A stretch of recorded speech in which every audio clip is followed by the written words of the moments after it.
গুগলের প্রথম পেজে না আসার কারণ কি? আপনার ওয়েবসাইট, আপনার কিওয়ার্ড, আপনার প্রোডাক্ট যেটা লিখে আপনি চান যে টপে থাকবেন, সেখানে না আসার কারণ একটাই, আপনার এনাফ অথরিটি নেই। আর অথরিটি না থাকলে আপনি যত ভালোই কন্টেন্ট দেন বা আপনি ভাবতে পারেন যে আমি কন্টেন্ট লিখবো হাই কোয়ালিটি দিয়ে বসায় রাখবো এবং সেটা র্যাঙ্ক করবে, না, কখনোই র্যাঙ্ক করবে না। কন্টেন্ট ইটসেলফ কখনো র্যাঙ্ক করে না। র্যাঙ্ক করে হচ্ছে ব্যাকলিংসের মাধ্যমে অথরিটি। আপনার ওয়েবসাইটে যদি এনাফ অথরিটি থাকে তাহলে আপনি এভারেজ কন্টেন্টও র্যাঙ্ক করতে পারবেন। এরকমও এক্সাম্পল আছে। মাঝে মাঝে দেখছেন আপনার কম্পিটিটর বা যারা আছে তাদের কন্টেন্ট কোয়ালিটি ভালো না, কিন্তু সে ফার্স্ট পেজে বসে আছে। একটাই কারণ, সেটা হচ্ছে তার অথরিটি আছে। আর অথরিটি কিভাবে গেইন করে? অথরিটি গেইন করে ব্যাকলিংসের মাধ্যমে। আপনি যখন একটা কন্টেন্ট দিবেন, রেলেভেন্স প্রমাণ করে ফেলছেন, তখন ওইখানে রেলেভেন্ট ব্যাকলিঙ্ক আসা লাগবে। যেমন আমি এসইও সার্ভিস দিই, এখন আমার যদি এইচরেফস ব্যাকলিঙ্ক দেয়, সেটা কিন্তু সবচেয়ে বেশি হাই রেলেভেন্ট হবে। অথবা ধরেন ওয়েব এফেক্টস যদি ব্যাকলিংস দেয়, এটা কিন্তু সবচেয়ে বেশি ভ্যালুয়েবল হবে।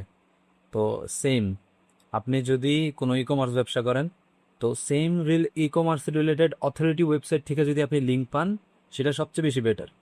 এমন না যে গেস্ট পোস্ট বা অন্য কিছু কাজ করেন, অবশ্যই কাজ করে, তবে রেলেভেন্ট জায়গা থেকে ব্যাকলিঙ্ক আসলে সেই অথরিটি বাকি 10টা ব্যাকলিঙ্কের চেয়ে সবচেয়ে ভালো কাজ করে। তো কন্টেন্ট চেঞ্জ করার দরকার নাই, কন্টেন্ট নিয়ে কাজ করার দরকার নাই, কন্টেন্ট রাইটারে চাপ দেওয়ার দরকার নাই যে হাই কোয়ালিটি কন্টেন্ট লিখতে হবে, এমন কন্টেন্ট যেটা পৃথিবীতে আর কেউ লেখে নাই। এটা পসিবল না। কারণ ধরেন চা কিভাবে বানায়, একটা রং চা কিভাবে বানায়, রং চার সিস্টেমটা কিন্তু 20 বছর আগেও যেটা ছিল সেটাই। তো ওইখানে আপনি হাই কোয়ালিটি কোনো কিছুই মানে অ্যাড করতে পারবেন না। মেবি কোনো একটা অ্যাঙ্গেল বের করতে পারবেন, এক্সাম্পল একটু এক্সপান্ড করা যাবে, কিন্তু এই জায়গায় হাই কোয়ালিটির কিছু নাই। আপনি এক্সাক্ট জিনিসটা যদি লিখা আপনার ওয়েবসাইটে রাখতে পারেন, যে এই জিনিসটা আসলে গুগলের জানা দরকার, এত কিছু না পেঁচাইয়া, তখন আপনার ওইটাই হাই কোয়ালিটি কন্টেন্ট। এর এর চেয়ে বেশি আর কিছু করার নাই। আপনার কাজ হচ্ছে লিঙ্ক নেওয়া।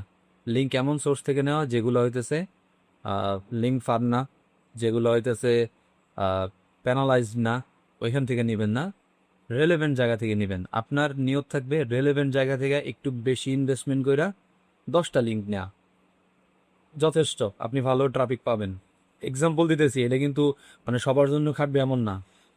প্রত্যেকটা নিশ, প্রত্যেকটা ইয়ের জন্য আলাদা। Thank you everyone.